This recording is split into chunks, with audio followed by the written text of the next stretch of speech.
update another story real quickly here.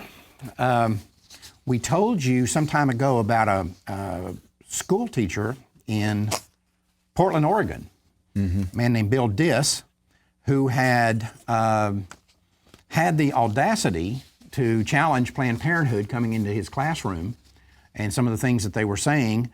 And the school board took out after him, of course. And now, in the middle of December, they terminated his teaching contract. Bill's joining us today from Portland. Hello, Bill. Hello. How are you doing? I'm fine. Great. Where this stands now, your teaching contract has been terminated. Is that correct? That's correct. On Monday night, the board voted 6-1 to terminate me. And my understanding is that they were so adamant about getting rid of you that they actually changed the protocol for the way they dismiss teachers just for your case. Is that correct? Yeah, quite a bit of protocol changed. In fact, the other night, they usually have separate items to vote, and they lump me into issues about solar panels and things of that sort. And one of the board members didn't realize that he was voting to terminate me. Then when he caught that, he said, "Wait a second, I'm going to change my vote." So, wow. And that's one thing that we will be investigating.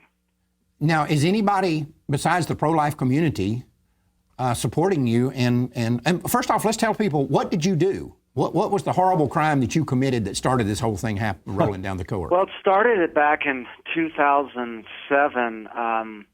I got quite involved with pastors in North and Northeast Portland near school from a variety of religions to stop Planned Parenthood.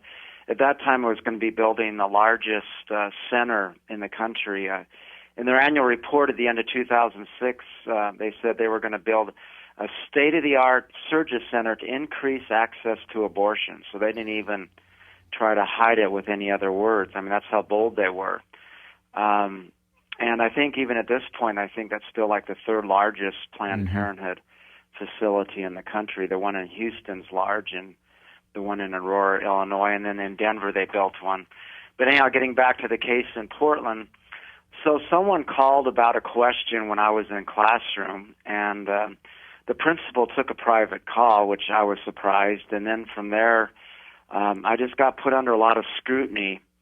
The next year in 2008, the 2007-2008 school year, they started to question me about whenever I went to a prayer event or to some sort of a protest vigil, and they said, "Well, what did your sign say?" "Well, what did you say?" "We heard there was a video there. We need to see the video." So I had to go find a lawyer, and then they finally stopped that one.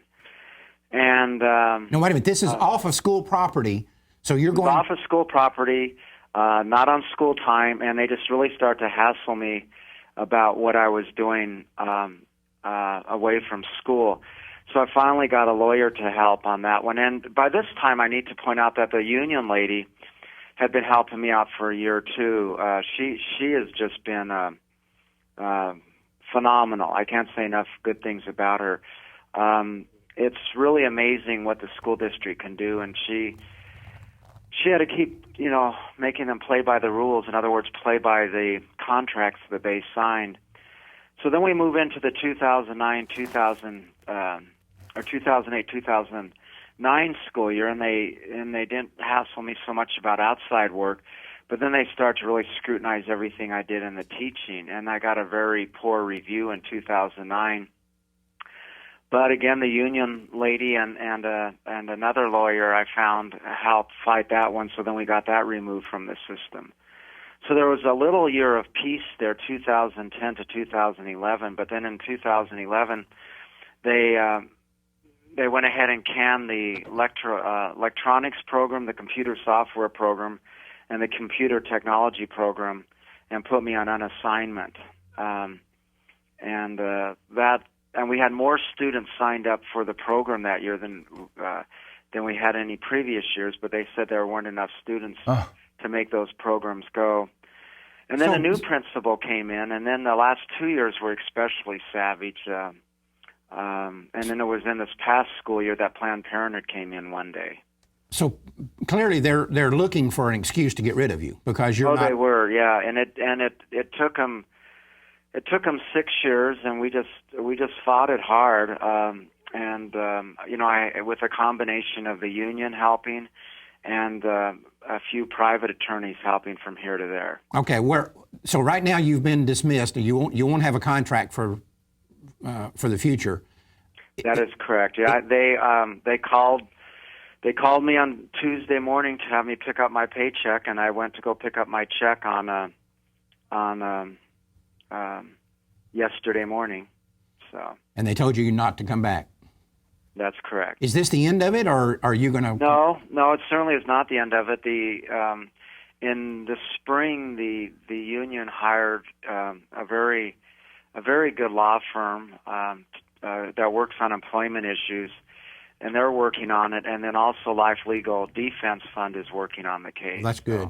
Yeah. Well, listen, we'll be praying for you because I know now you don't have income, and I assume all your bills are continuing to want to be paid. So that is correct. So we'll have people be praying for you, but you gotta stand up for your principles. It would have been very easy for you to cave in and just said, "Oh, we'll just let Planned Parenthood in and talk about whatever they want to." But we appreciate and admire your courage to stand up in that sort of situation and put your own well-being at risk. Well, thank you. And let us know how things go, and we'll have the audience pray for you and make sure that your family. Well, I appreciate that, and have them pray for the people, and the Lord tells us, pray for your persecutors because, when I was walked out of school in the spring, I did 2 large novenas for both the principal and vice principal. So, beautiful. Wow. It's awesome. Always the sin and not the sinner. That's always important to point out. Yes. So. Well, keep us posted on how things are going, would you?